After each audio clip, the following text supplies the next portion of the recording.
Welcome to Pop-O-Holics, the show about hot takes hotter than hot tasty pancakes, where I'm your host, Christian, and I'm joined as always by my two best friends, Chris Conkling and Brian Dupree. And boys, welcome to the show. Welcome to the show, loyal listeners. So happy to have you. You've joined on a weekly upload for May 23rd, 2022. What's a weekly upload? What is this show? What is happening? Well, we're talking about the latest in all pop culture news. Our Wednesday episodes is where you can find our main topic. All this month, we're doing Nick Cage in honor of the overwhelming weight of massively large, talented... The unbearable weight of massive talent. Fantastic talent and where to find it, starring Nick Cage. So we're covering some of his most famous prolific roles, which include the movie, which we did a review on, that we just mentioned, that the Lion, the Witch, and the Unbearable Weight of Massive Talent. We talked about Raising Arizona. We talked a little Face Off, one of Chris's favorites. Oh, and absolutely. This Wednesday, we're talking Leaving Las Vegas, which is going to be, I think, a fun conversation. But this is on issues, a real folks. Up note. Yeah, absolutely. We're ending it on a high. So check out all that. But this is a weekly upload. What do we do? Brian brings us the latest news, what's coming out this week on streaming and other places that video content or other content can be found. This is content itself. This is content and service of other content. It's kind of a content hybrid, and we hope you enjoy it. Contentception, if you will. We're a content bridge. We're just paving it for you. Absolutely. Content bridge. And then we're going to talk about our quick hits. We got a lot of cool things there. I'm going to be talking about a game that I'm absolutely addicted to that came out like 4 years ago, but I still think it's pretty cool. And if you haven't heard about it, we're going to talk about it. Chris is going to talk about the new Star Trek show where I hear that Spock.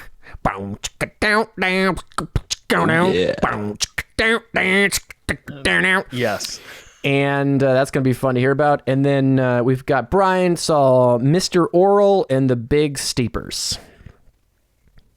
Yeah, it's a off-brand coffee organization, French press. A lot of steeping that happens there. Dupree. The Big Steepers. Yeah.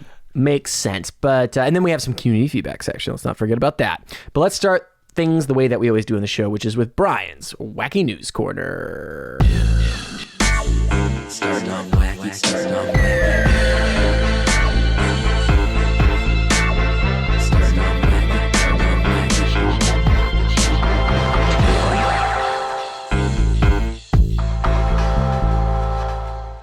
wacky, we've talked about it a bit when it was announced and as some casting came out, but the new She-Hulk show that's going to be coming to Disney Plus on August 17th has released its first trailer. So this show stars Tatiana Maslany as Jennifer Walters, who is a lawyer, the cousin of Bruce Banner, who through a blood transfusion ends up acquiring the same powers as him. Although when she transforms, she maintains her mental capacity and is able to basically be herself in the hulked out form. And she's working as a lawyer. We learned the official title for this show is going to be She-Hulk Attorney at Law. Along with Maslany, we have Tim Roth as Emil Blonsky / The Abomination. We have Mark Ruffalo as Smart Hulk, Benedict Wong as Wong, and many others. I'll be honest, I was not blown away by this trailer. I've never been super familiar with the She-Hulk character, and the trailer seemed relatively basic to me.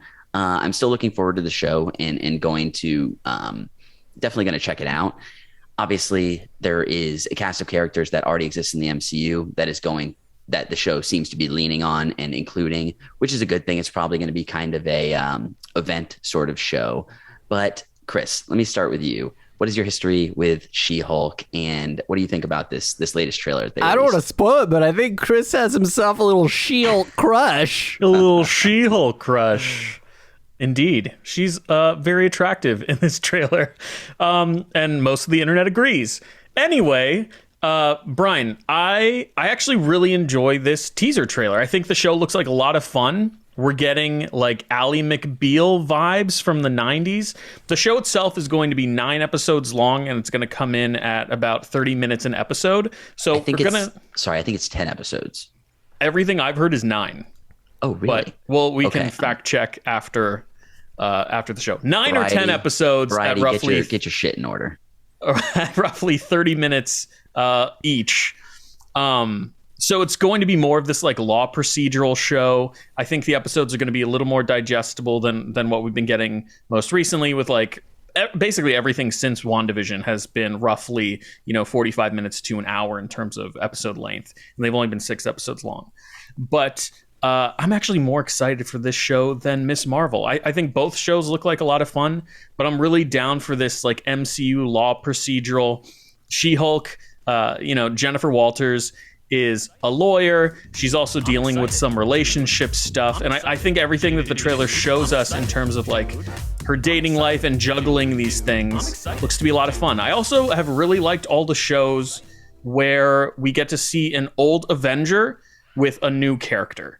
Hawkeye was one of my favorite shows of last year. And I know people were kind of mixed in the reception of Hawkeye, but I personally loved it, We have these older Avengers kind of bringing these new people into the fold, teaching them how to be superheroes.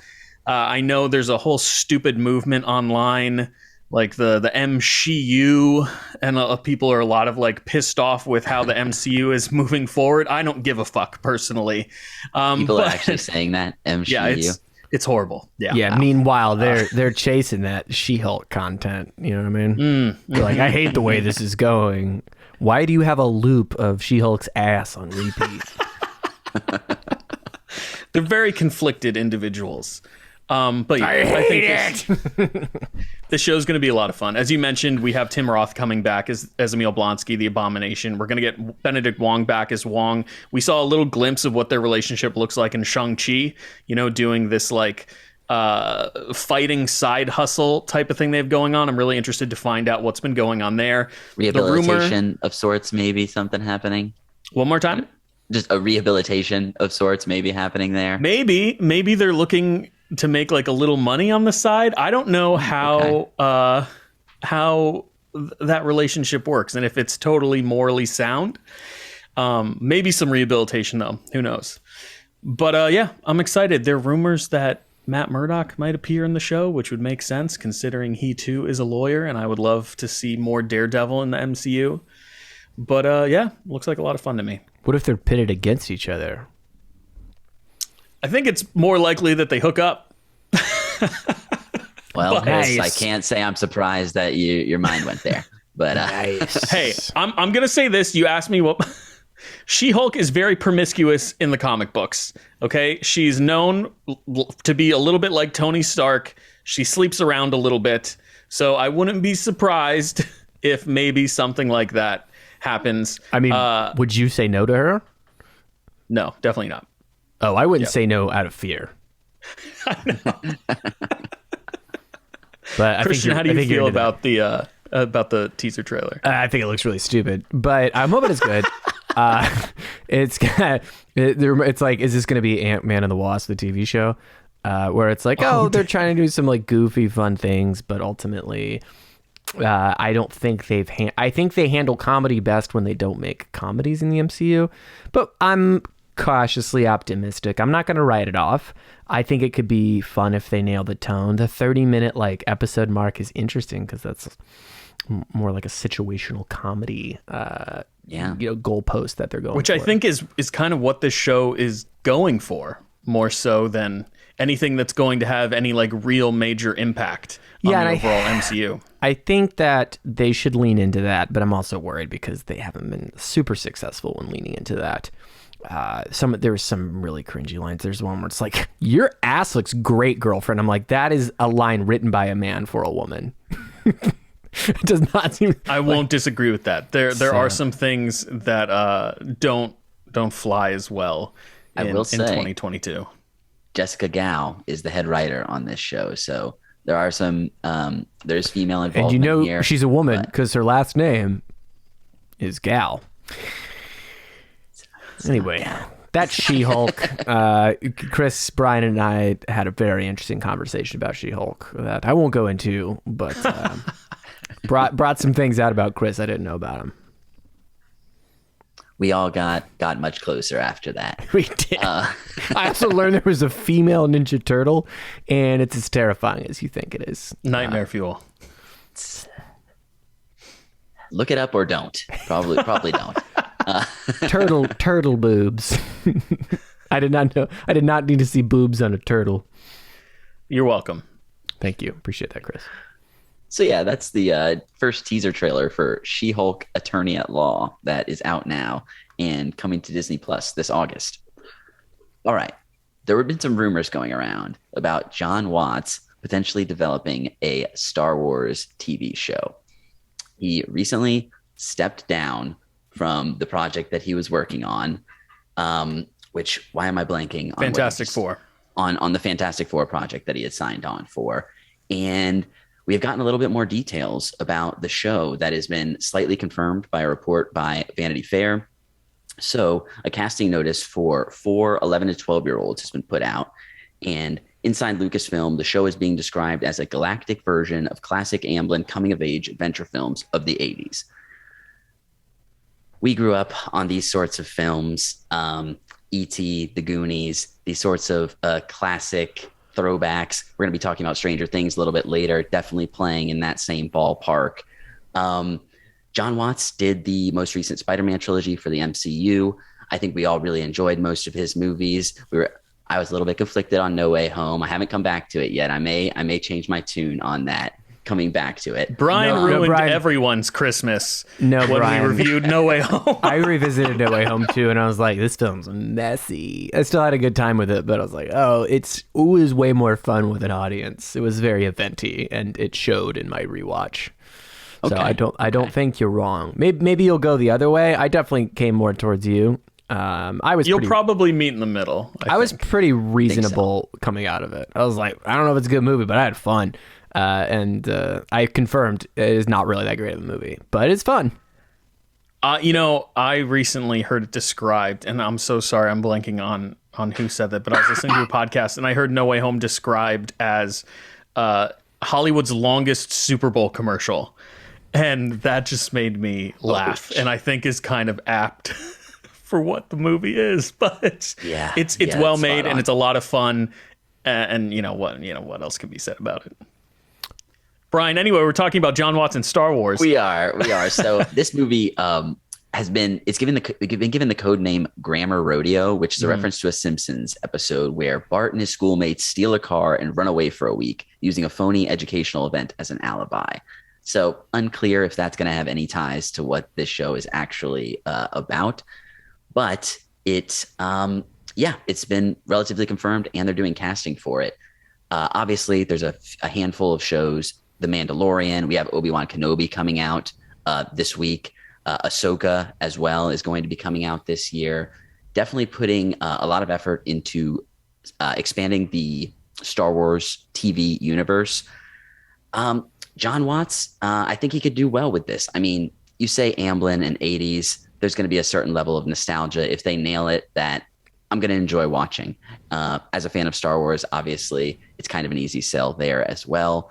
How do you guys feel about Jon Watts stepping adjacent to a different aspect of Disney and moving into the Star Wars universe? Still working under the umbrella. Very much under the umbrella. I've heard the main character of this series is going to be called Coming of an Agio. Excellent. Jesus. Young Jedi Padawan who takes out his dad's speed cruiser, his Y-wing out for a joyride, and then has to return it. He's skipping Padawan school and takes it out for a joyride. They actually have to drive it backwards. They have to fly the B-wing backwards to get the miles down. To get rid of the miles. Yes. Yeah. Well, that's never been done. The parsecs. I don't know. Right. Yeah. Do you have anything else to say about this news, Christian? No, I think this is such a stupid idea. I think it's going to be horrible. I think Star Wars is so done for. I hope not. I give Jon Watts like all the love in the world, and I hope he does well. His Spider-Man movies were, as I would frame, just good enough and part of the MCU and starring Tom Holland. None of those movies are really that good as movies.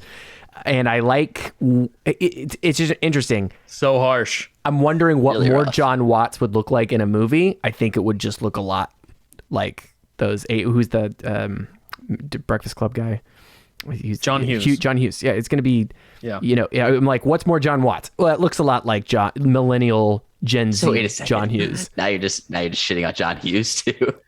I mean, Beloved John director Watts of has many said, films. I'm not as attached to those films as a lot of other people because I didn't grow up in the 80s, so sorry. But How dare you? what I'm saying is not only that, but John Watts is a wannabe John Hughes, who I don't think has had a large chance to really show his talent. And then putting this I think the only movie he's made prior to the Spider-Man films is Cop Car. Cop Car, yeah. And yeah, so I just don't know what a pure John Watts movie looks like, and then to put him in a Star Wars, I don't know. It seems Star Wars and the tone that he brings to his movies seems like such a mismatch, and it's gonna be weird. So I'm excited for the weirdness because I just can't even see it. I just can't see a young kid in like space robes who's like, I forgot my lightsaber. I don't know what it's gonna be. It probably, imagine this. So the show is supposed to take place after Return of the Jedi, in like this Reformation of the Galaxy era in which the Empire is being dismantled, similar to when The Mandalorian's taking place. So, when I think about this movie, first and foremost, I don't agree with Christian. I think John Watts is a very capable director, and he's talented, and having to manage those Spider-Man movies is no easy feat. So I think you're a little off base. But I will agree with you in that. Base. I will agree Okay, with you shots in that. fired. All those Spider-Man movies are very much like John Hughes films. Very strong So I language think for Chris on the show. when this project is being described as an Amblin-esque 1980s road adventure film with apparently characters that are going to be between the ages of 11 and 13, my mind goes to like, maybe they're like children of the rebellion. Maybe they get a hold of like an old Empire ship, like a TIE fighter or something else. They steal it. They go on an adventure. The adventure goes wrong. Maybe you have remnants of the Empire chasing after them while their parents in the rebellion are still trying to find them. Like, I'm just spitballing here, but I think the show could be fun and entertaining and something that we've never seen in Star Wars before. And I'm here for seeing something different. The Star Wars fandom, and we'll talk about this briefly when I mention our Throwback Thursday episode coming out this week. But the Star Wars fandom has been divided for such a long time. And there are so many things that people want out of Star Wars that other fans of Star Wars don't want, and vice versa. And it's just a really complex relationship that fans have with this franchise. So I can see a lot of people really being into this potential project. And then, like you, Christian, I can see people just being like, this isn't my fucking Star Wars. Like, what is this, So... we have so little information right now. It's really hard to say one way or the other, but I'm really interested to see what John Watts does with this and what type of story he creates based on the information we already know. I want it to be good, Chris. I want it to be good, and I'm rooting for it. I just think it's a weird choice, and normally I'm for weird choices because Star Wars has just been making baffling calls after baffling calls with that franchise. Star Wars. Kathleen Kennedy and Lucasfilm and Jon Favreau and Dave Filoni, they have their successes, but sometimes they also promise things, and they just don't deliver on them. Like Book of Boba Fett could have easily been our first gangster thing in the Star Wars universe. It could have been a gangster show, but instead it was Mandalorian season 3.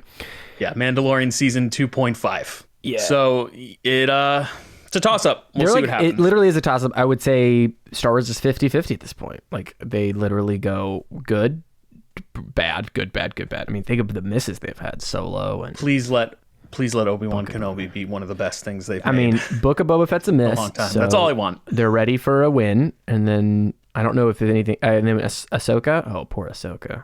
She's on the bad path. If it is the pattern that you're talking about.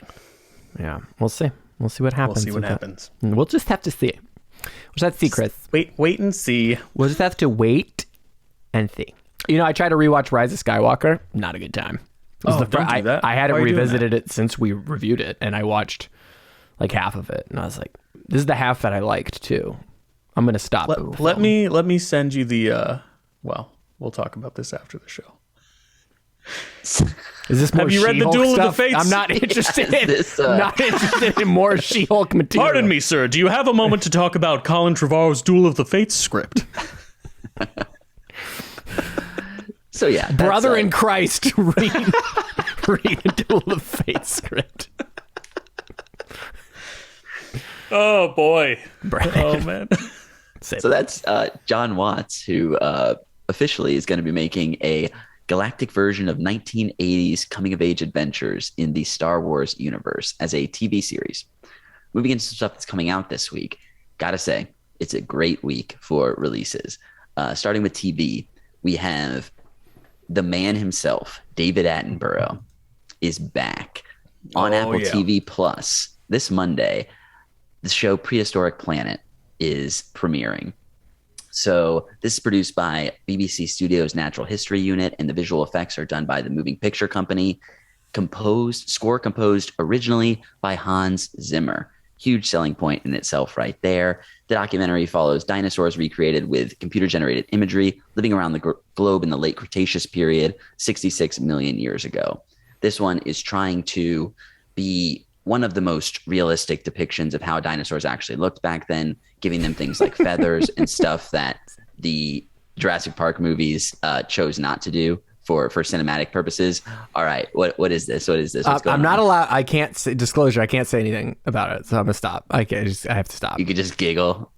I'm not. I don't even think I'm allowed Only to giggle. giggles. I think I'm in jeopardy by giggling. You've given too much up. You're done for. Continue, Brian. I'm so sorry for rudely giggling in your spiel. No problem at all. The trailer for this show, I will say a lot of the CG looks really great and some of the CG looks okay. It was not super consistent within the course of it. I imagine it'll look a little better once you're in the show. It's only 5 episodes long, so relatively short. And it's a dinosaur thing. Growing up, I was obsessed with dinosaurs. I haven't really been into this sort of content for a long time, but put David Attenborough on there. It's on Apple TV, which I already have. I may throw one of these episodes on and see what it's about. So that is Prehistoric Planet. That will be out on Apple TV starting Monday, the 23rd. Moving on, something that we have talked about in excess already, Obi-Wan Kenobi. The latest Disney Plus Star Wars show is coming out this Friday. So hold on, Brian. I'll just sum up. Hold on, I just gotta sum up. That's what. I'm excited, dude. I'm excited, dude. I'm excited, You playing it? dude. I'm excited. I did. I played it. I played it under. I'm Chris. excited, dude. I'm excited. It's a little treat for Eagle listeners. Eagle-eyed, eagle-eared. They don't have Snake-eared listeners. I have the ears of a snake. Snakes have ears. All I can think of with good ears is my dog, who could hear you fart from 3 miles away. Be like, what was that? All those dog-eared bark about listeners, the bat-eared listeners. Brian, I what think are we bats excited would probably be the What are we best. excited about? Bat-eared listeners. bat-eared listeners. That's what we should call them. It's no more So- fellow Pop-O-Holics. Bat-eared listeners.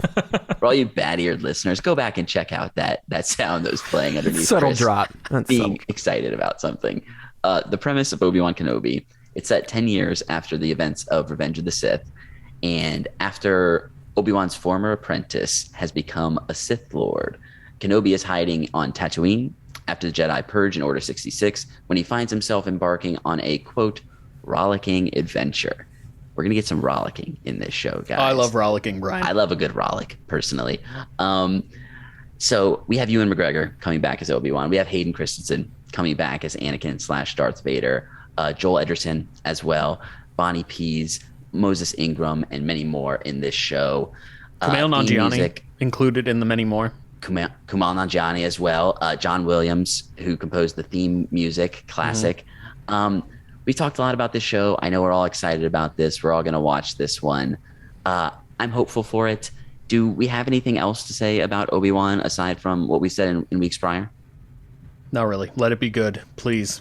Fingers crossed that it's actually good. I'm going to stick to it that I am hoping Disney has the absolute balls, the courage to have this show just be 8 episodes or whatever the hell it is of just Obi-Wan Kenobi with binoculars just staring at Luke. Being like, it's just that's gonna right. be.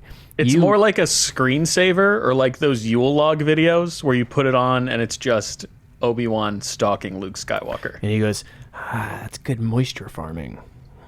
It's a rear window with lightsabers, I think is how it's been described. It's going to be 6 episodes as well. So, and we're going to get nice and tight, the hopefully. first half of the show within like 5 days. The first 2 episodes air on the 27th, and then the following Wednesday we get episode 3. So we're going to get a good chunk of it in a short period of time, which is nice. Love me a good chunk. Breaking off a good chunk of that Obi-Wan. Just give me Get some a good chunk before a good Rollick. That's a real part. Oh, a Rollick. you can't get better than that. And a couple chunks of Kenobi. Good to go. So yeah, that's This is Obi-Wan great. Kenobi. This is great. No wonder we're so popular. No wonder we're on the top. Smash that subscribe button. Smash that subscribe button. Smash! So that is Obi-Wan Kenobi, the series that is premiering on Disney Plus this Friday.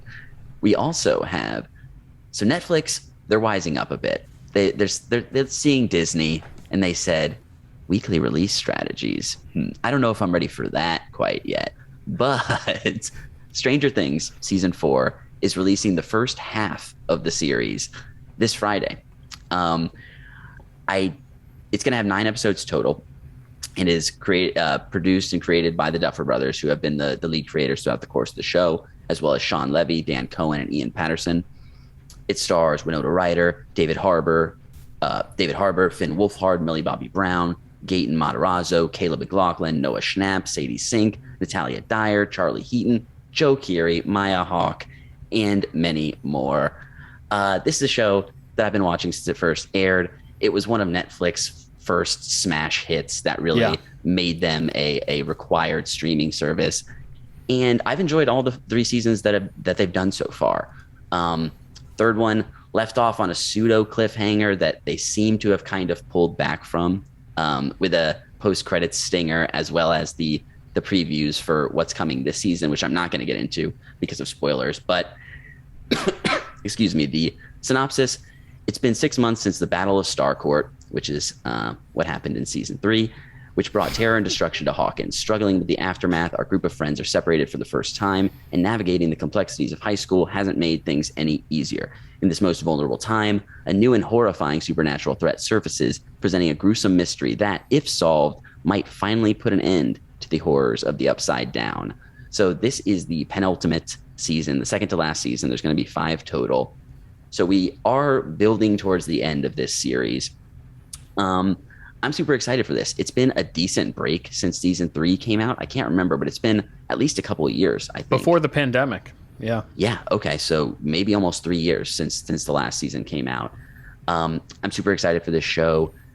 Chris, have you watched? I don't think Christian has watched all of Stranger Things at this point. Are you caught up? Oh, yeah. I've seen every episode of Stranger Things. We left off in a very interesting place last season. I might have to go back and rewatch that last episode before I jump off into volume 1 of season 4. Not a But bad idea. I'm ready for it to come out. All the trailers look really good. The only thing I'm interested to see is how it competes with Obi-Wan.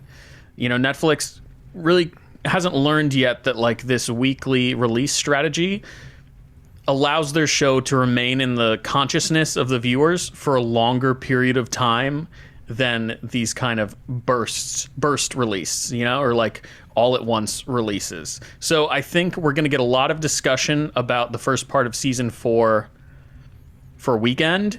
And then I think Obi-Wan's going to cannibalize the conversation. And then in July, we'll get a brief discussion about season 4 of Stranger Things again, and you know, whatever is on Disney Plus or Hulu or whatever HBO Max at that time will then eat the conversation, and it'll be lost to the wind again, mixing Chris, metaphors here. Maybe they will pull a Masters of the Universe and kill off one of our main characters. Because you know, the extremely splitting it up really did wonders for that show. That show was so positively received by all communities. Hey, it was talked about. They say no news is bad news. I will say that it was talked press is about bad for a press. longer period of time Press. because of the controversies. I haven't So- seen any Stranger Things since season 1, and my Whoa. question is being, wow. and that's like 2012 or something, when Netflix first. It was like one of their first Yeah. big shows. I'm like, what? The Stranger Things kids are facing their biggest fear ever: college applications. Those kids are like 20 now, right? Am I missing something? No, they're still younger than 20. I'm pretty sure the actors and, They're and definitely the getting up characters there. themselves, as Brian mentioned, they're just getting into high school. Within Okay. in the course of the show, yeah. Yeah. Yeah, in But real that's life. why it is one of relatively them good got their that- first DUI.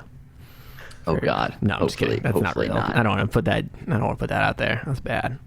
But This is a good thing though that they're only doing a 5th season. So Mm-hmm. because I know obviously these kids are going to age out at some point and be a bit more unbelievable. But I've liked all the first 3 seasons. Christian, are you going to catch up on this, or is it the kind of thing where you were never sold on it? I don't know, because it's so much content to get through, and I'm pretty sure my fiance has seen all of it, so it's hard to Okay. find that time by myself. So I probably won't. Maybe I'll do a watch through of the entire show at some point. If it's like, wow, season 4 really brought it together. It's really great. It would take a lot. I still have to watch Better Call Saul, so got. I've heard talk that the episodes are $30 million a piece. That's so crazy. I've heard that It seems episode ridiculous. 7 and episode 9 of the show are feature length. They're going to be roughly 1.5 to 2 hours long. Maybe I'll do. I think what being a father has done to me, mostly, other than all the stuff that comes with having a baby, is that I think that I'm gonna accept potentially, if like, oh, it's such a great season of television, watching a recap video and then just jumping into season 4, which I've never done. no. I've never done it, Brian. Blasphemous. Yeah, I might like if it was praised as being really good. That would be my. Well, that would be my I'm option. sure It would Brian not and be I are going to watching talk 2 about seasons. it, so Oh yeah, we'll definitely we'll be able to tell you. Yeah, I think I caught a couple episodes. I think I saw the bad episode from season 2. I remember season 2 came out and there was like one episode where I was like, this one's really bad. I think I watched just that one for some reason. I don't know. Only the cream of the crop for this guy. Yeah, I watched whatever's not cream. Skim. Watched the Skim. The skim of the crop for Christian. Yeah. So yeah, Brian, what else is coming out? That's Stranger Things season 4, volume 1. That'll be out on Netflix this Friday. Okay, another movie that we talked about a little bit, Top Gun Maverick, is finally, after many, many years, yes.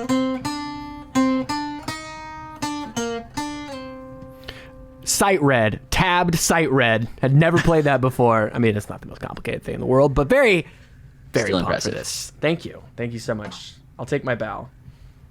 This is directed by Joseph Kosinski. It is the sequel to 1986's Top Gun and still stars Tom Cruise as Captain Peter Maverick Mitchell, a test pilot alongside Miles Teller, Jennifer Connelly, John Hamm, Glenn Powell, Lewis Pullman, Ed Harris, and Val Kilmer.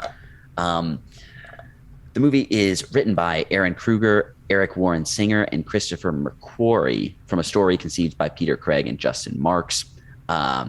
Seeing Christopher McQuarrie's name on there after seeing and loving Mission Impossible Fallout, which McQuarrie was the director on, and he's doing the next 2 Mission Impossible movies as well. That in itself is a huge selling point.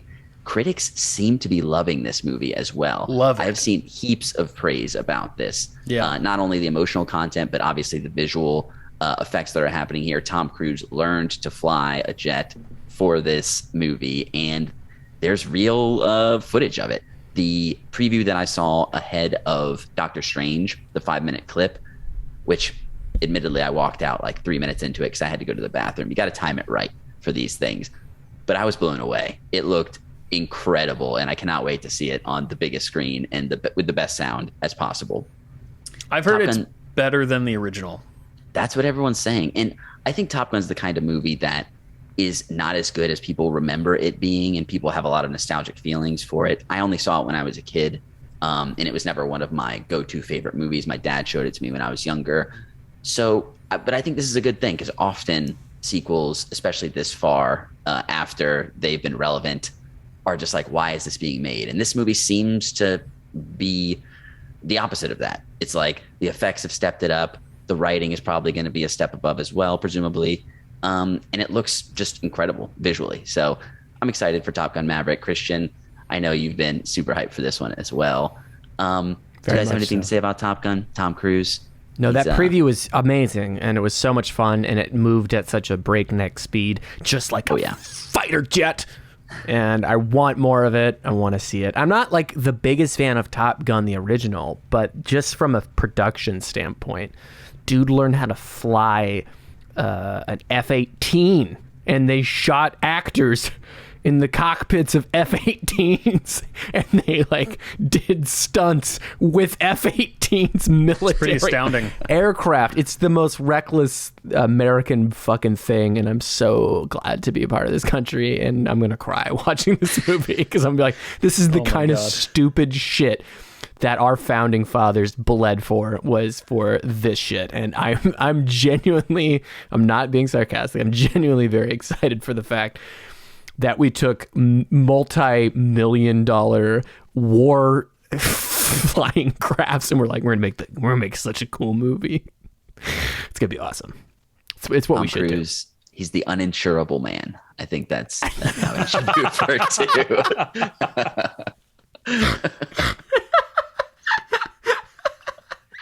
Keeps raising the bar. So that's Top Gun Maverick. It'll be in theaters. I swear to God, if Tom Cruise dies of something really boring, it's gonna be sad. It's like part of me wants to keep him around, learning. He's like, he learned how to fucking go to space and some crazy stuff. But if he chokes on a piece of pie, it's gonna be the saddest day. Oh no! The universe needs to be balanced. Yeah, and for all the insanity. So yeah, that's or if Top Gun Maverick audited to death. I don't know. Oh my God. By the IRS. That's what I was referring to. Obviously not pieontology. All right. Moving on from that, the Bob's Burgers movie is also coming out to theaters this Friday. Bob's Burgers, very popular animated television show created by Lauren Bouchard, who co-wrote, co-produced, and directed this in his feature debut, along with Bernard Derriman. Excuse me. This show stars reprising their roles H. John Benjamin, Dan Mintz, Eugene Merman, Larry Murphy, John Roberts, Christian Shaw, Zach Galifianakis, and Kevin Kline. The premise: a ruptured water main creates a sinkhole right in front of Bob's Burgers, blocking the entrance and ruining the Belchers' plan for a successful summer. While Bob and Linda struggle to keep the business afloat, the kids try to solve a mystery that could save their family's restaurant. I've never watched this show front to back, but every episode that I've ever seen is great. The show is absolutely hilarious, quirky. All the voice acting is excellent, and I've always had a good time with it. Yes, I have seen the show, Chris. Okay. I'm a little bit tired of seeing this trailer, and it also confuses me how the trailer starts every time. It's not a great trailer. It looks like a Burger King ad. Yep. But with these creators, with these voice actors, I'm sure this movie is going to be a whole lot of fun and easy watch for anyone who has seen the show or not seen the show. It's a very particular brand of comedy that's very funny and a lot of fun. Chris, you've obviously seen Bob's Burgers. Are you a super fan? My wife and I watch Bob's Burgers every week. Okay. We've seen every episode. And I'll say this. The problem with beloved sitcom animated shows getting movies is that it's very difficult to differentiate narratives from narratives they would typically tell within the show itself. The Simpsons movie just felt like a longer version of a Simpsons episode. There wasn't a lot of theatricality to it outside of it having better animation and being feature length, And unfortunately, based on what I've seen from the trailers for Bob's Burgers, it seems to be the same situation here. Am I excited for this movie? Definitely. Will I watch this movie? Absolutely. Will I go to a theater to see this movie? Probably not. I don't think it's worthy of that cinema experience, to be perfectly honest. And that's just like I said, coming from someone who loves The Simpsons growing up, going to see the Simpsons movie in theaters, and just being like, look, I'm in love with what I'm seeing, but there's no reason outside of the larger budget, the better animation, for this to kind of be in theaters, you know? So there's no doubt that my wife and I are going to watch this movie. I just don't know if we're going to watch it in a theater or wait for it to come out on VOD and watch it just like we watch every other episode of Bob's Burgers in our own home. Would you guys go to the theaters to see? I mean, neither of you are as big of fans as Brian will. Brian's going to go see it. Chris, but John H. Benjamin here, and I have to say that I ate all the burgers I did all my own burger stunts, so that is one reason to go, and it hurts my feelings that you wouldn't go see me. Look, I'm also I love John H. Benjamin as well. Like I was a big fan of Home Movies growing up, the television show. Lauren Bouchard, I'm a fan of. He made that show as well. Like, I'm a fan of all the creators here. All I'm saying is that movies like this don't typically do very well because while the narratives are a little larger in scope, I don't think they're necessarily meant to be seen on the big screen. I think it's perfectly acceptable to watch them at home. South Park the movie. Okay. The South... Again, kind of a prolonged episode. Great. I love the South Park movie. But you like the show. It's a musical as well. Sorry. I like the show. I like the show too. Chris says, I'm just saying, waste your it's time. hard for me to justify. Not enough She-Hulk. I'm sorry we couldn't get She-Hulk, Chris. Burgers are not sexy enough. I would prefer. I do like Bob's Burgers. That's really the main reason you've seen through the facade. I'm sorry. I only want she buns. So bad.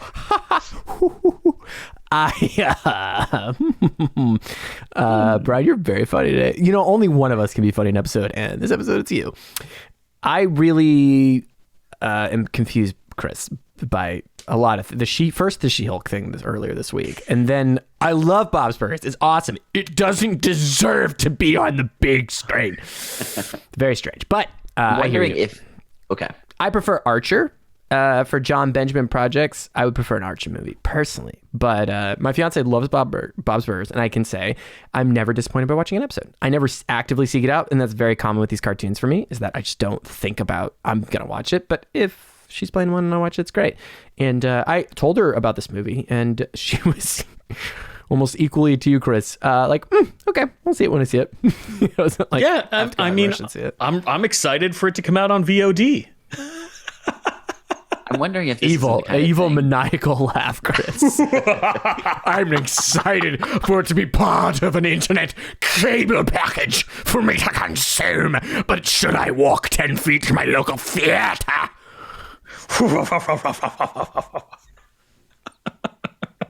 I'm wondering if these aren't partially attempts to reach audiences that maybe aren't as familiar with the show. Obviously, you're going to get the diehard fans who are going to show out to this. Obviously not. Well, I would. Well, now that I have this perspective, I initially thought the same thing, Brian. But who the fuck is going to go see a Bob's Burgers movie if they don't know anything about the show based on the trailers that we've seen? It's a great name, Bob's Burgers. It is. I'm telling you, there are people that go to the movie theater. There's like, I don't know, Bob's. It's a cartoon, funny. Okay, Bob's Burgers. That's at least $20 worth of ticket sales right there. I hope so. $20 is a lot. Matinees. We go early. We got kids. They're at school. So yeah, that's Bob's Burgers, the Bob's Burgers movie. That'll also be in theaters this Friday. And hopefully short and sweet tonight for you, Christian. That is it for the news. No, we are at 47 minutes. A lot of it's my fault. I decided to play the Top Gun theme on a guitar, so I can't. Worth it. 100% worth it. That's really what took up the bulk of the time. Not the banter or anything. The digressions. Not at all. All right, let's jump into what we'll be consuming with our quick hits. I don't have an animation for this one yet. Sorry. It's been a busy week, but maybe soon. Quick hits is that special part of the show where we come together to talk about the latest things that we've been consuming and dive a little deep, but still keep it quick and keep it hits. Let's see. What do we got on the docket today? Chris, you watched that new Star Trek You watched the new The Star Trek show. starring John Benjamin. Data. I need the hyperdrive online now. I would watch the shit out of that show. That sounds great. Listen, I'm the captain, and I say what goes. Anyway. He was walking. You get one impression every week. Yeah, last week was walking. Last week was walking. John Benjamin. Now we get your John Benjamin. Chris, Okay. please tell us about Star Trek.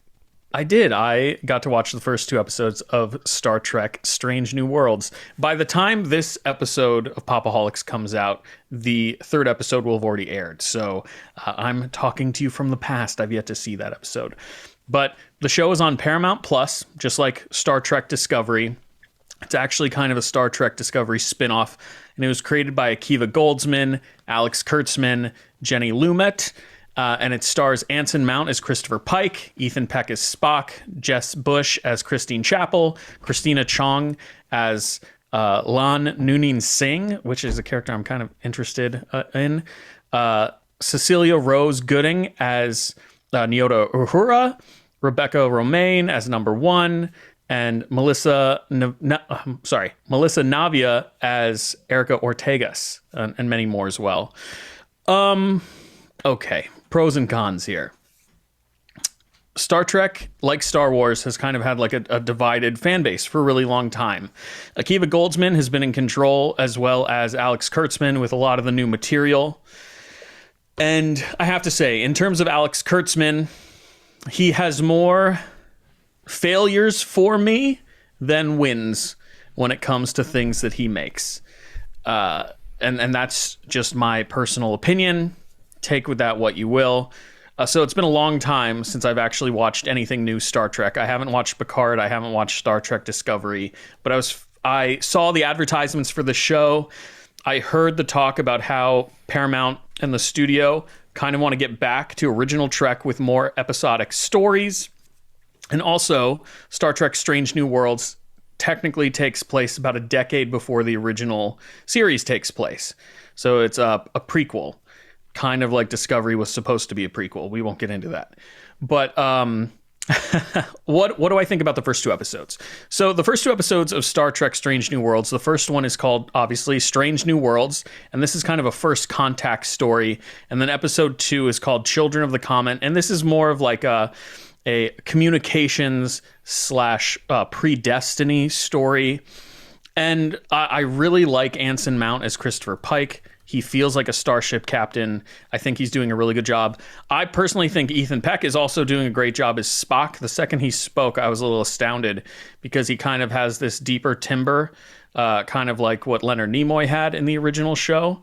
Whereas, Zachary Quinto's take on Spock, he was really just using his own voice, basically, which is a little higher pitch, which also didn't bother me.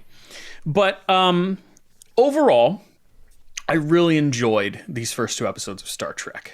They kind of got me in terms of how the shows are formulated. Like I said, episode 1 is a first contact story. It's about Pike and his crew, making first contact with a planet that's in the middle of a civil war, and they're essentially trying to get these 2 factions to stop warring with one another. And for those that aren't, maybe haven't seen any of the news, I know Brian and Christian are already aware of some of the things that took place in this episode. The footage of the January 6th. that doesn't go to that noise. Nope, that doesn't. I'm not going to talk about the Spock stuff. But We gotta footage of Spock January has sex. 6th. Spock fucks. He does. And I mean, he has in the past as well. I don't find that to be a particularly meaty piece of information. It's just been. I've heard from some people that it's particularly It's been off meaty. screen in the past. Yeah, every character has sex off screen. I don't want to dig into that though. I do want to talk about how they've actually used footage from January 6th in the show. Oh, that's way less fun, Chris. Fine. Okay. Did you watch the episode? Do you want to talk about Spock having sex? No, You can guide the conversation, Christian, if you wish. I'm not sure. Ooh, saucy Chris today. Just gonna have to say that that was a little off base. But guess who got went first, second, third base, and the home plate? Spock. He did indeed. All right, let's talk about the January 6th insurrection. But I'm going to try to find some sexy music to play underneath. Okay, perfect. I think that fits the discussion. The reason I want to talk about this is because I think Star Trek is functioning at its best when it's, it's a prism through which we can look and kind of view our society and try to become better as a people. There's a lot of allegory involved with Star Trek, the original series, and Star Trek Next Generation. And when you show literal footage of a horrible day that we had in real life, it's kind of just side skirting around allegory. And instead of being like, you're smart, like the audience is smart, like you get what we're alluding to, right? They're just like, here you go, make the connection, So while I enjoyed these first two episodes, and while they did give me kind of like that nostalgic feel of original Star Trek, I personally think that the writing of Star Trek itself has gotten a little bit lazy. If they're not willing to write allegorical stories, then to me they're just not as good as what Gene Roddenberry's original vision for what Star Trek was supposed to be is. They're still fun, and I think the silver lining of these shows is that if somebody watches this show and they're new to Star Trek and they're like, man, I really like what this is offering, maybe I'll go back and revisit some of the older Star Trek. I think that's a real big positive. I adding fans to a fan base is always a positive thing. But I just hope that the show going forward gets a little less direct with the messaging that it's trying to because it used show to us. Be like, oh, the Corellians, Captain Kirk has to settle a dispute between the Corellians and the space frogs, and one of them, and it's like, oh, it's like the Cuban Missile Crisis, but in space and in the future, right? And this one's and then just the Cuban Missile Crisis is like never mentioned, or the footage of John F. Kennedy is never. But they're used. they're talking to the viewer, and they're choosing to believe that the viewers are intelligent enough to make the connection, and then hopefully grow as people by watching the show. And like I said, Star Trek is always functioning at its best when it's depicting a future for humanity that is like optimistic, completely optimistic, devoid of racism, and it's all inclusive, and we have all this amazing technology because like we've stopped warring with one another, and we just hate cubes. Just hate cubes? It's a reference to I've seen so little Star Trek, but the one Star Trek movie I saw, the bad guy was a cube. Anyway, gotcha. Bad. But anyway, the Borg. Borg. So those are the Borgs, right? Yes. Fuck yeah. When they started chanting "Stop the Star," I was just out at that point. Brian, did you get to see any of these episodes? Knowing that I've watched them? Yet. I haven't. Brian, you have to stop, man. You're gonna make me cry. So I'll say this. Like I said, I haven't seen Picard. I haven't seen Discovery. So it's really unfair of me to judge both of those shows. I'm not a giant fan of the creators that are behind these shows, but I did want to give Star Trek Strange New Worlds a shot. And I'm enjoying what I'm watching so far. I just wish that they would try a little harder in terms of the wriing. I heard it already. Picard fucks too in his show. I think he does. He's like, oh yeah, oh yes. But I mean, look at Kirk. Kirk got around. That's nothing new for a starship captain. Yeah, but that was, I mean, come on. You had one of the Chris's, and then you had the OG Shats. So, those were sexy men for their time. I won't argue with that. For their time. Ouch. So yeah, that's Star Trek Strange New Worlds. Check it out on Paramount Plus. Indeed, they are Strange New Worlds. Thanks, Chris, for checking out the Star Treks. You both are going, speaking of Star Trek, you both are going to see Star Trek the Motion Picture this weekend. We will have already seen it by the time this episode airs. Oh, true. That's why we're actually recording it early because of those plans, I believe. Because of part of those plans. That is very exciting. So I'm excited to hear back from that experience and to hear Brian's take on the original Star Trek. I'm very excited to hear Brian's take. Yeah, it's going to be cool. I'm excited too. Yeah, Get a take. Look forward to that. All right, I'm going to go next, if that's okay with you, gents. Do you guys like crack? Do you guys like... all the time. Yeah. Yeah, do you like crack cocaine? Do you just love things that make you want... Like, you just can't Things focus? that you want... You need it, more of it? Like, you have a kid... and you have a job, but all that you can, and you have a podcast, and you have music that's just, so you got a lot of stuff going on, as one does. And then Push it all to the side. And there's just one thing you're like, I'll stay up till 6 a.m, and I'll let the baby cry next to me, just so I can finish one more damn run. Oh my God, I have a problem. I have a legitimate problem now, gentlemen. And that problem is Slay the Spire. So Slay the Spire was released in 2017. I think it was in early access, the way a lot of these indie games get made. And it was featured on Steam in early access. And since then, it is now 2022 of this recording, it has been released on PlayStation. It's been released on Xbox, Android, iOS. It's freaking on Mac OS and Linux. So it's everywhere at this point. And it was the only reason I jumped in the game is Cocaine's really at its best when it's everywhere. Yeah, absolutely. The more plentiful the cocaine, the better. The easier it is to get. Oh, and it's a real problem. I'm playing Slay the Spire. I have a game going right now on this monitor. I'm just kidding. No, I'm full tensions on this. I am interested to see what my next move is. What card should I grab? Christian. What? Sorry, what?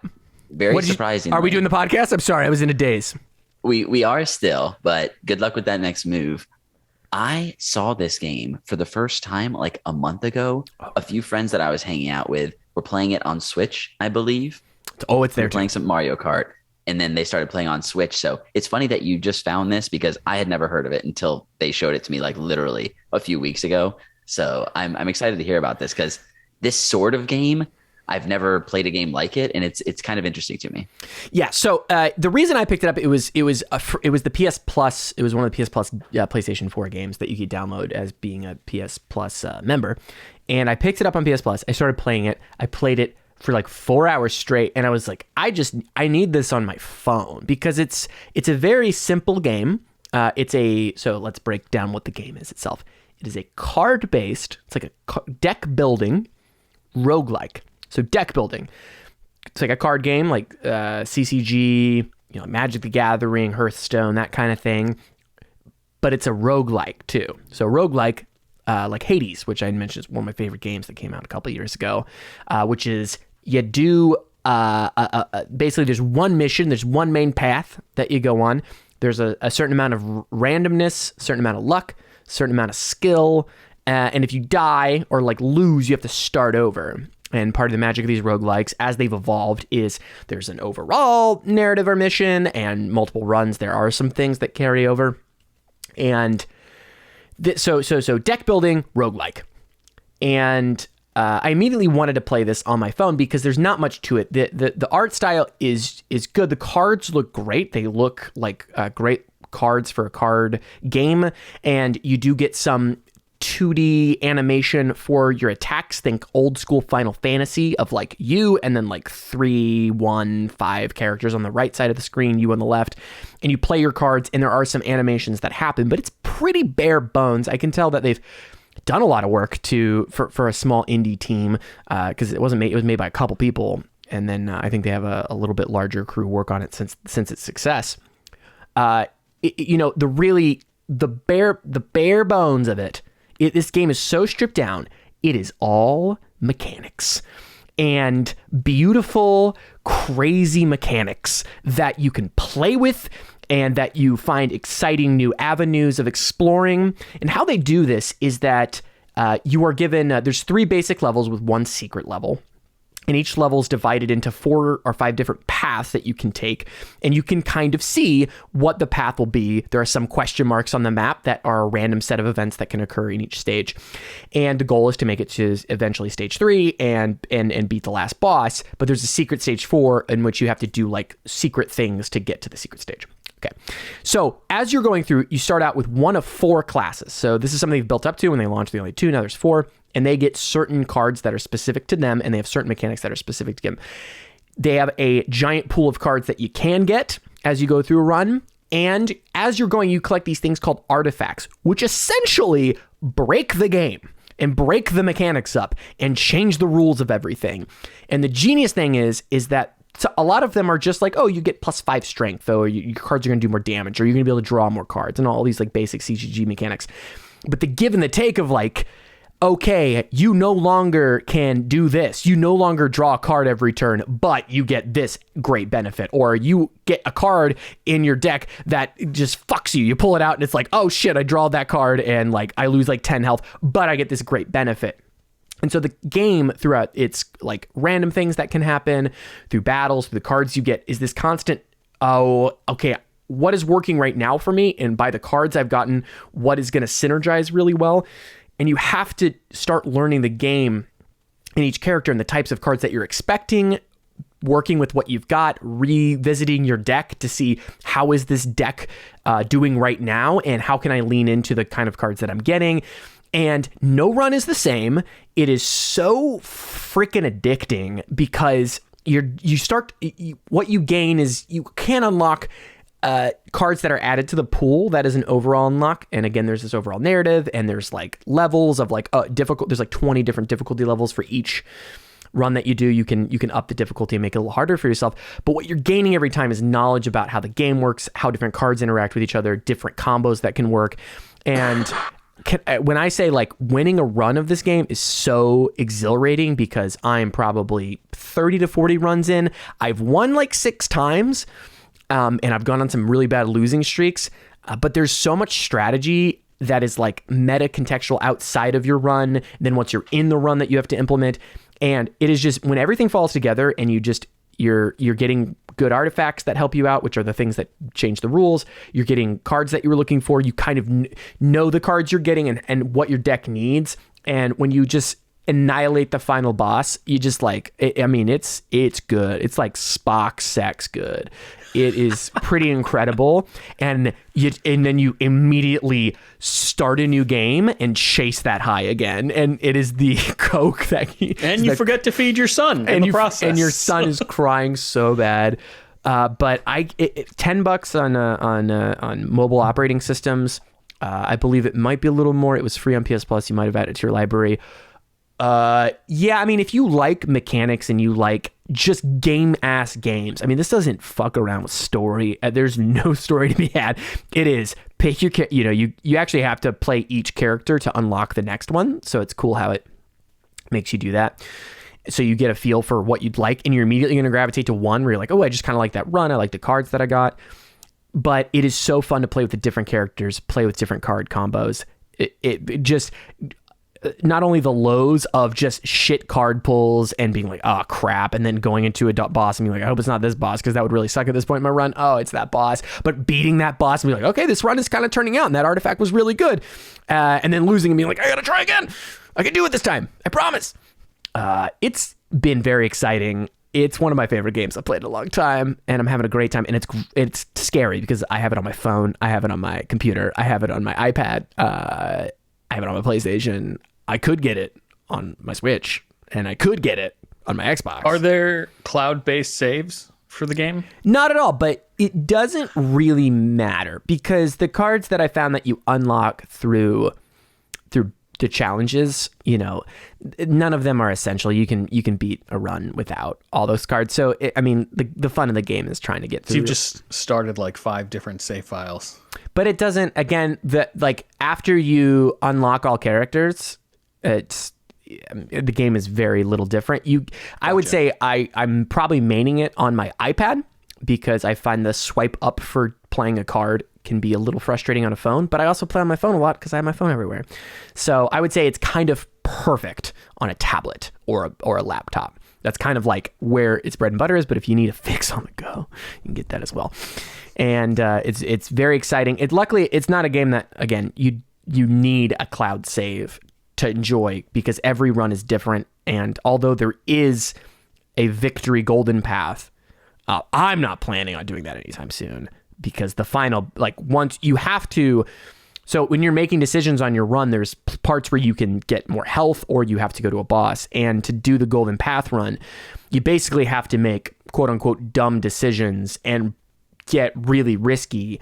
And then on top of that, the boss, you have to have a great deck, and you have to know what's going on, because the boss is like very difficult, and if you not have a balanced deck, you will get like wiped in 3 turns. So I'm not good enough yet. I'm like terrified of doing that. Like I want to get better at knowing what cards to play and how to build the deck, and it's very exciting. The stuff gets me very jacked up, and I might pop on during Brian's whatever the fuck he's talking about. I might just start playing the run. Sorry, Brian. I have a problem. Out of respect here, we show each other on this podcast. So Brian, from everything that I said, are you interested in playing this game?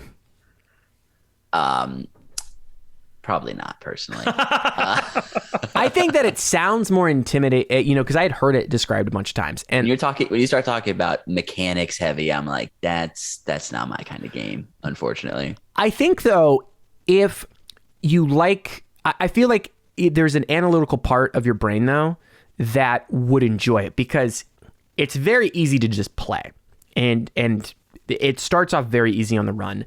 And the game is very good, even though it's pure mechanics, at showing you what does what. And it kind of encourages you to fuck around and die really quick, because it's so quick to just start another one, and it's so non-consequential. And a victory run is an hour. So it's not like... I was about to ask that. Okay. That's not bad. It's not like you're dedicating... I did my last victory run I did in 40 minutes. So you get faster at being able to make decisions and stuff. So I think it's very accessible. It sounds intimidating, but it's very easy to play through it. And I think I won my like 3rd run because I just got very lucky. So if you get really lucky, it's actually a fairly easy game. If you just luck into a really good combination, but what you realize is the way to get really good and consistent at the game is to deal with bullshit very well, and to be like, okay, this isn't ideal. Obviously, it's not the best cards I could get, but how do I take these subpar cards, combine them together with what I'm working with, and make it work? Oh, I have that artifact. I have an artifact that says if I discard a card, I gain 5 strength. Okay, so I'm gonna start Okay, so I see these options suck, but this one discards a card. Okay, I'm gonna grab that. And I found another one. Okay, I'm going to build this whole deck around discarding cards. And that's kind of the logic that you have to do of like, okay, this is what I was given in the early game. Now I'm going to look for things that really enhance that. And you end up, it seems like an infinite number of combinations of, okay, I'm building this deck around X. And whether or not that pays off, you find out through trial and error, but it helps you build knowledge. I'm really obsessed with this thing, and I watched a 2-hour stream that I watched sped up by a streamer called Prime Blue, or God, what was it? I think it was Blue Prime, and he does a run. And I don't get engaged much with like Twitch video gamers, and this was one of the most entertaining streams. And from playing the game for like a week, I learned so much. Was like, oh my God, this guy's a legend. And he was able to explain it in a fun way. So it's a really cool community of people that, try different things and have different philosophies of how to play the game. I'm gonna stop talking. Slay the Spire. I know it. I think I did a bad job of selling it, but it's real good. And the first hit's for free on PlayStation. So go grab it. Snort the Spire. Sounds Chris, I still want you to try it. I don't, Okay. I still want you to try on the it. Switch? Whatever works for you. It honestly would play great on the Switch. I don't see why it wouldn't. It played great on PlayStation. It plays great everywhere because it's a very simple game. And it okay. The last card-based game that I played on any console was probably Kingdom Hearts Chain of Memories. Yeah. Oh, it takes place in the Kingdom Hearts. That's how long it's been. It takes place in Kingdom Hearts world. Because everything takes place in the Kingdom Hearts world. Exacto. Yeah, that's it. No, it's real good. It's real good, Chris. I think you should at least try it. You might have. I'll watch some videos and I'll check it out. Yes, and I wish I could share this one guy's video and have it make any kind of sense to you, because it's a masterful class on this game and it's very entertaining. And apparently there's this word called Poggy. He says Poggy a lot. Have you guys heard the term Poggy? I have, yeah. Oh, you have? So Poggers. It's outside of this. Yeah. Oh, this card, super poggers. Oh, this combo, very poggy. Yeah. Very poggy. I was like, I didn't know this nomenclature existed, but I'm Is this based on Pogs? Is it based on play of the game? Chris, you know the origin of that word? I don't know the origin of it, and this is just really dating all of us. Is that what I those feel things are weird called? saying it because I don't feel like I should be saying it. Like it may be very dirty. I will research Poggers and get back to us after that. But that's Slay the Spire. I know I did. Sorry, I messed up the video there for a second. I know I did a absolutely terrible job of explaining it, and I'm so very sorry to everybody. I don't think you did. I think you did a great job. I think you described it pretty well. It's really good. All right, that's that. Brian, you saw something. You listened to Mr. Morale and the Big Steppers. I believe this is Kendrick Lamar's new album. Is that correct? It is. I thought you had listened to this too. I did listen to it, but let's get your thoughts on it. Yes, this is the latest from Kendrick Lamar. 5 years after his last studio album, Damn. And this is kind of an event for me. Kendrick, he is one of the greats at rapping right now, hip hop artist. Always look forward to his projects. I've only listened to this 2 times through fully at this point. And with any Kendrick project, I feel like they kind of demand repeat viewings. With Damn, it took me probably 4 or 5 listens through till I felt like I kind of got like what he was going for with the project. So I can't really say I've given it the time to process that it needs. The album starts, the first 3 tracks are just absolutely incredible. Like Bob-tastic bangers. 5 seconds in, you're just like, you're just moving. Your head you're like, what's going on with my freaking head right now? There's beat changes that he's adjusting to. It's like songs within songs that are happening. And this is they call it a double album. It's got 2 sets of 9 tracks. I haven't really listened to them just 9 and 9. I've kind of been doing it just top to bottom. So I'm not sure if there's kind of stuff within that. For me, there's a handful of poppier songs on here that aren't my favorites. Obviously catchy, but not the meat and potatoes of what I love about Kendrick necessarily, even though there's insightful stuff on those tracks still, and the lyricism is always there. There are 2 or 3 tracks on this album that brought me to tears on my second listen. Just really, really emotionally impactful.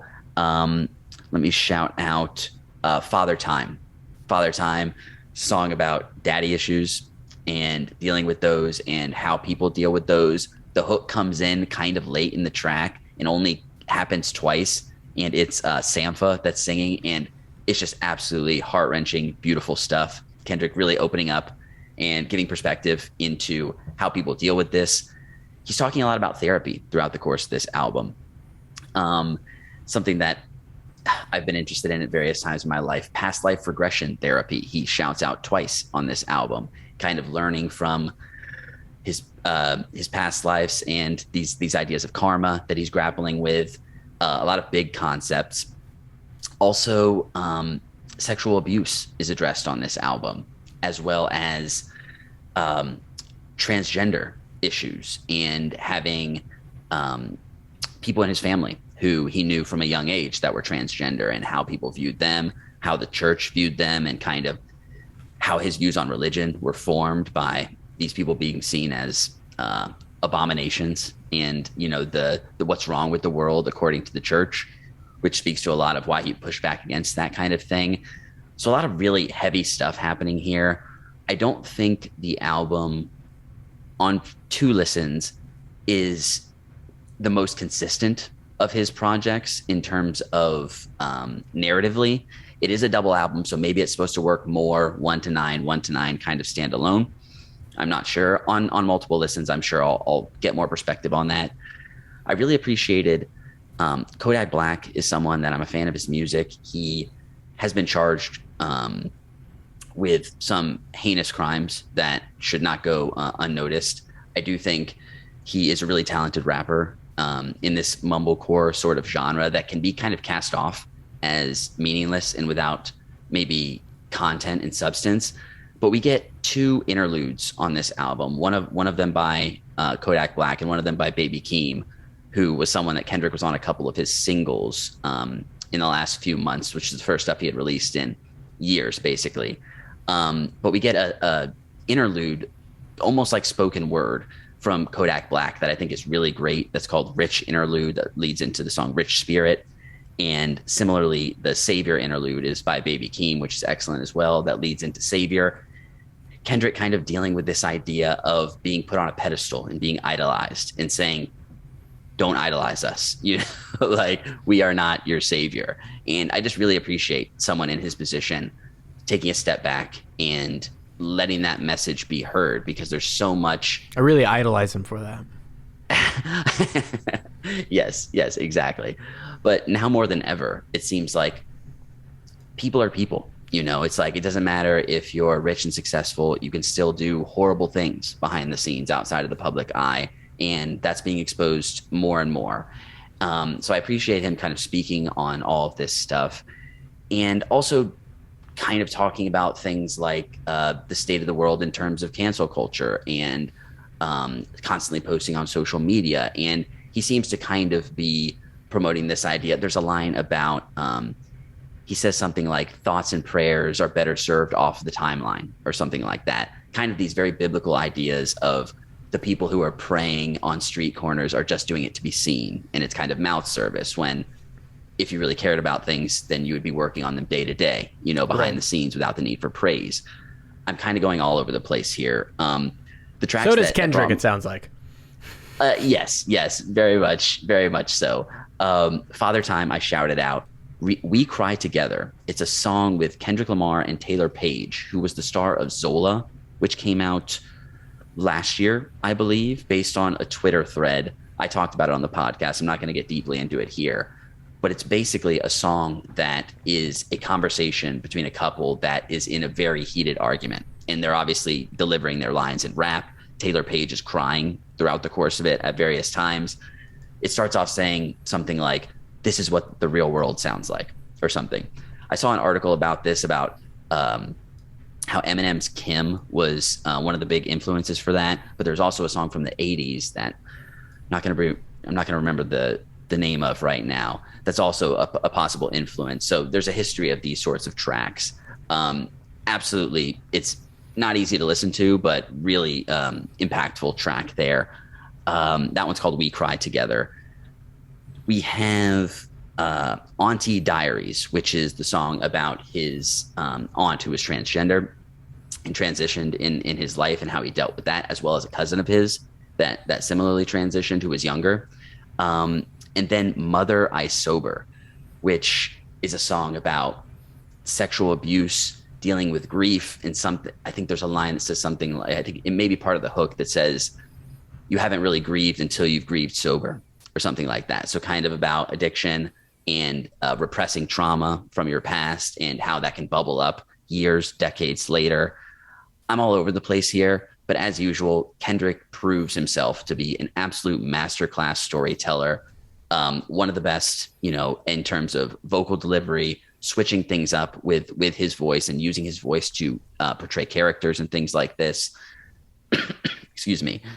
And it's just unbelievable. I'm just always very appreciative of being able to listen to his projects and get his perspective as someone who really blew up and could do whatever he wants here. The last track on this album almost seems like a "I'm done with rap" kind of song. He says like, "Sorry, I chose me," over and over, or something like this. And this is the last album that he's going to be putting out with Top Dog Entertainment, his label that's been putting out his studio albums since his first Section 80. He started his own company called PG Lang, which I believe they put this out together with that company. So maybe he's going to move into kind of self-producing his albums and putting stuff out that way. But this is something that I'm going to be digging into for a long time, as I'm sure many others will. And if you haven't heard it yet, Kendrick Lamar is always, you know, required listening. And this, you know, his albums are studied justifiably, because he really packs in so much. Like I said, the first 3 tracks is the kind of thing where there's so much being said that you really, they demand multiple listens to really catch most or all of what he's saying. So yeah, I think Mr. Morale and the Big Steppers is really, really an incredible project. There is an awesome through line of step dancers, and they kind of incorporate step into the beat, which is where people basically use their body for percussion, whether it be clapping against themselves or stomping. So you're talking about tap dancing. he actually references tap dancing at the end of We Cry Together. They say, don't tap dance around the conversation or something like that. So it may be a reference to two-stepping in itself. I'm just rambling now, but Kendrick, always ridiculously impressive, and I can't recommend this project enough. Yeah, it's really good. I passively listened to it, I would say. I did not have an active listening session with any of the tracks. Don't tell me that, man. I'm just telling you what I caught. Passively listen. Well, it's I was working. Killing me. I was working, and I wanted to listen to it. It also dropped the same time my EP Augmented Reality Available Now dropped, which filled my heart with just absolute sadness because off the jump, it's so good. And you're just like, oh, I still have a lot of work to do as an artist, and this is incredible. And I'll say just real brief footnotes, like what I thought of just my passive listener is, part of why I often don't gravitate towards a lot of hip hop is, elevating production styles, composition, that kind of stuff where it's just vibe and lyrical content, which, sometimes is like really well done. And I am not going to dismiss that as an art form, but that's particularly why it's hard for me to get engaged. And Kendrick Lamar's stuff is so theatrical. There's so much theatrics and bombastic power in everything that he has worked on in his career. And it's just a joy. And it's humbling to listen to and then go like, damn, this team that puts this together is so good. And immediately you're bopping your head in it. It completely bops right away.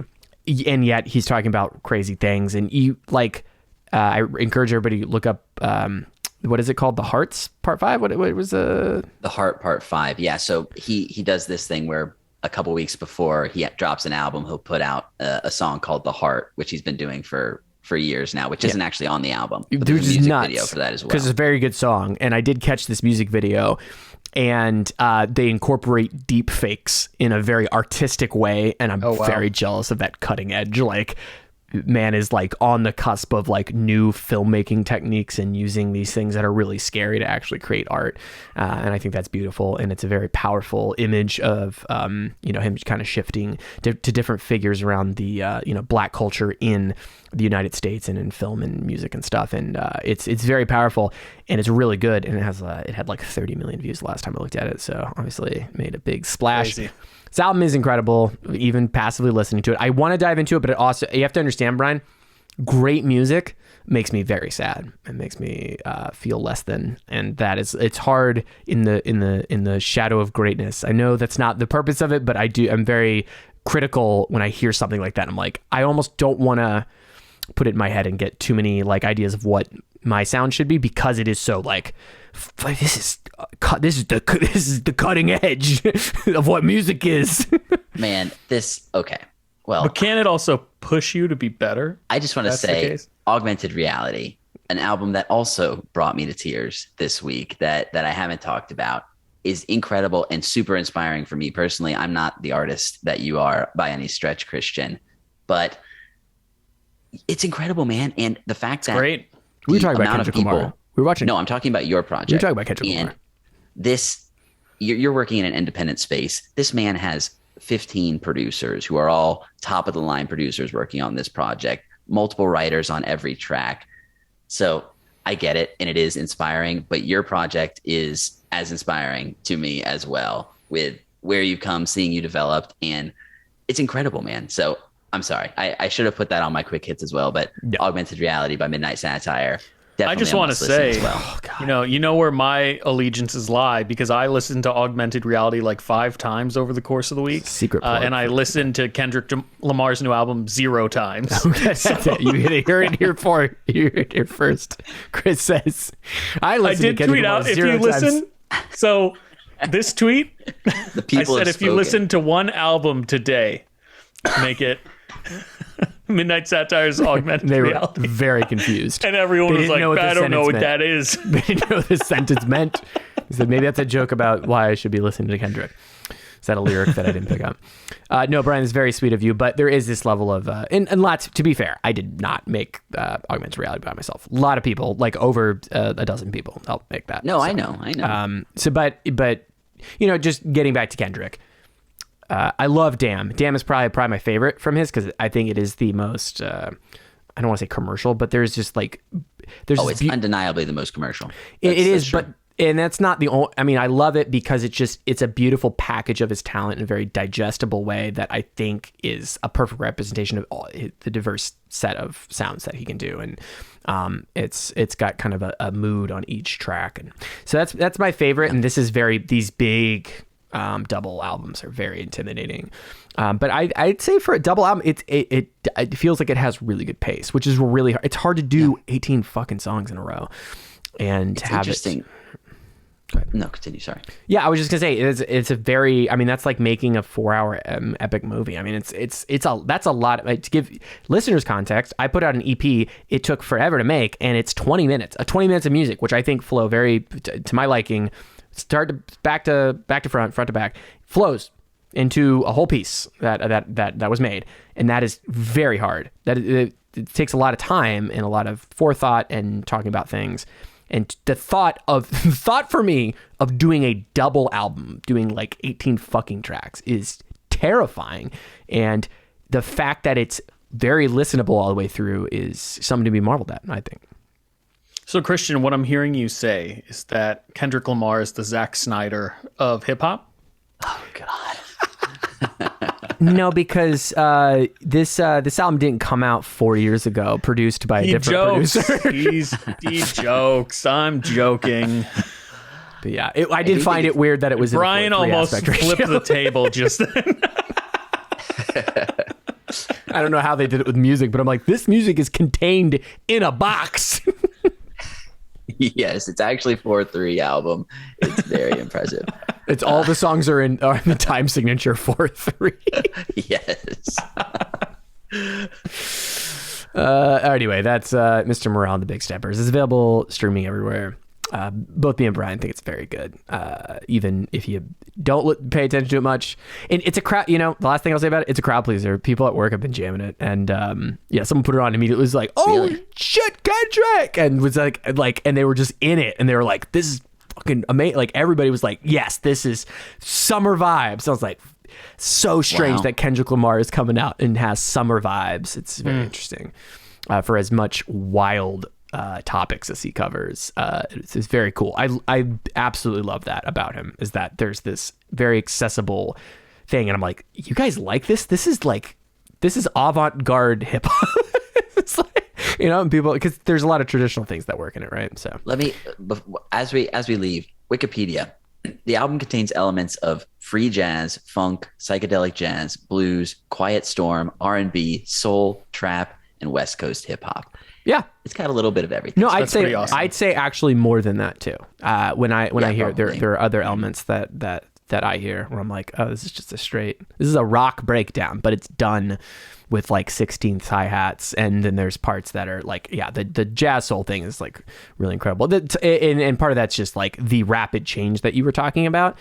Doing that and executing that well is no easy feat. It's very easy to go, okay, and now we go from 120 BPM to 110 BPM, and now we're going to drop it to halftime. You can do all that stuff. Does it sound good? Most of the time, no. It's very hard, very hard to make it sound natural. And he has the whole team behind that has quite a way of making that work really well. It's very interesting musically. All right, so that is Kendrick Lamar's new album. Let's wrap things up real quickly with community feedback. Welcome back to the community feedback section, loyal viewers and listeners. In the community feedback section, we do some housekeeping for the Pop-O-Holics. Typically, we'll talk about our Throwback Thursday episode coming up this Thursday on youtube.com/Pop-O-Holics. We will go over any poll results that we have over on our Twitter at Pop-O-Holics. And then, of course, if you've left us a 5-star written review on either Spotify or the Apple Podcast app, we will read it here in this section. To close out the show tonight, though, we're going to briefly talk about our Throwback Thursday episode coming out. Last week, we released a bonus episode from, I believe, late 2019, early 2020, in which Brian and I had James Barnes from the C4S Villains podcast on the show, and we talked about the Batman comic White Knight. This week, coming out on our Throwback Thursday episode, we have another bonus episode for you guys in which Christian is absent. To give a little context, at the tail end of 2019, viewers and listeners who are familiar with our show know that we reviewed Rise of Skywalker, came out the tail end of that year. And then a couple months later, Colin Trevorrow's unused script for Episode 9 of Star Wars, Duel of the Fates, leaked to the world. And because of our opinion of The Rise of Skywalker, Brian and I wanted to, well, probably me forcing Brian mostly, but we wanted to go over that script and hit some of the talking points of the things that were in it. And joining us for that episode was friend of the show, creative that I've worked with and that Christian has worked with before, Jared Conception. And if you're interested in what Duel of the Fates entails and what was in that original unused story, keep in mind this was published or turned in. This draft was turned in, I believe, in 2016 before Carrie Fisher's passing. So it's drastically different than what we got in Episode 9 because a lot of things had yet to unfold. Carrie Fisher was still alive. The Last Jedi hadn't even come out yet, so the critical reception of that film hadn't impacted what Lucasfilm and Disney wanted to do going forward with Star Wars. So it's just this really interesting time capsule, I feel, for the Star Wars community. That's all I'll say about it. Go watch the episode this Thursday, youtube.com/Pop-O-Holics. Brian and I and Jared have a lot of fun going over it. Loyal viewers and listeners know that I fucking can't stand Rise of Skywalker. So this is a welcome alternative to what we got in film form. Christian, it looks like you're about to say something. Yeah, I had a good Patreon idea. We start a Patreon. We should do a script reading of that script. We should get that would be friends. We should get the be a lot villains. of fun. I don't cast it out. We should get Jared on here. Don't know what the legality of that would be. Yeah, just to be clear, we didn't read the script. No. At that point, we watched summary videos. Correct. And then and discussed from and this. Is it illegal to read a script that is available on like? It's illegal to have it. I think. Don't do that. Are you right? It's just next. That's weirder than Spock sex or your She-Hulk obsession. No one knows what's in that binder. But I do. Context clues can be imagined. Except for me. It's where those that come into my office. It's where our timeline diverged from the proper way.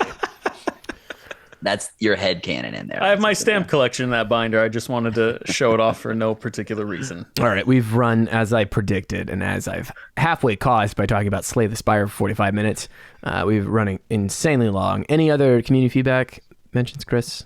That's going to do it. Christian, where else can our loyal viewers and listeners find us online? There is a tree of links below the podcast in the podcast description or the YouTube description. You should check that out. If you want to find us anywhere on social media, you can email us at popholicscast@gmail.com with your questions, comments, concerns. Do you play Slay the Spire? What character do you like running? What kind of build are you looking for as you're going out there? What do you find difficult? What do you like about the game? I really want to know. We should be friends. And rate us 5 stars on Apple Podcasts. It'd be really cool. Subscribe on YouTube. Smash that subscribe button. It's down here. Chris, can you CGI the right thing in there? Yeah, that'd be good. It's down there somewhere. And we've got Nick Cage month wrapping up on Wednesday, talking Leaving Las Vegas. I think it's going to be a surprise to know some of our thoughts on this. This film. I'm a Nick Cage fan. I have praised his work. I think he's an underrated actor. It's the movie he won an Oscar for. I might have some interesting thoughts on it. You should check out if you're into that sort of thing. And we got a lot of cool stuff coming up next month that I'm sure the boys will tell me about as I'm the host, and I should probably know what's going on. But it's going to be real fun. Jurassic June. Jurassic June, baby. Sued, you are getting sued. I had to change the melody. All right. That's going to do it. All that and more. Check us out. All those places on the next.